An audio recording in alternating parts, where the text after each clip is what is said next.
இந்த ஷாட்ல நம்ம எதை பத்தி பார்க்க போறோம்னா ஒரு இன்ட்ரெஸ்டிங்கான பேய் கதையை பத்தி தான் பார்க்க போறோம். மேஜிக்கல் ஈவில் ஃபாரஸ்ட் அப்படின்றது தான் இந்த கதையோட டைட்டில். இந்த கதையில ஒரு 5 ஃப்ரெண்ட்ஸ் இருக்காங்க. இந்த 5 பேருமே ஒரு பொருட்காட்சியை சுத்தி பார்க்க போயிருக்காங்க. போன இடத்துல ஒரு வித்தியாசமான பொருளை பாக்குறாங்க. அந்த பொருளை கையில எடுத்ததும் எல்லாரும் மேலேயும் வித்தியாசமான ஒரு லைட் அடிக்குது.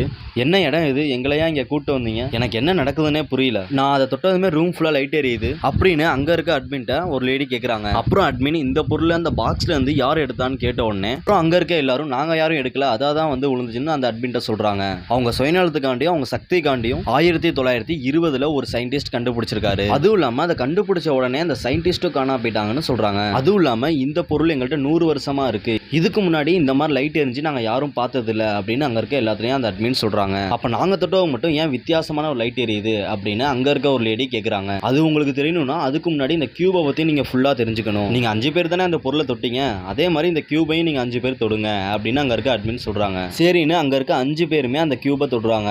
அந்த கியூபை தொட்ட 2 நிமிஷத்துலயே அங்க இருக்க எல்லாருமே காணாம போயிடுறாங்க. இதுக்கப்புறம் என்ன நடக்க போகுதுன்றத பார்ட் 2ல பார்க்கலாம். இதுக்கப்புறம் தான் இந்த ஸ்டோரி ரொம்பவே இன்ட்ரெஸ்டிங்கா போகும். வீடியோ பிடிச்சிருந்தா ஒரு லைக் மட்டும் பண்ணிட்டு போயிருங்க.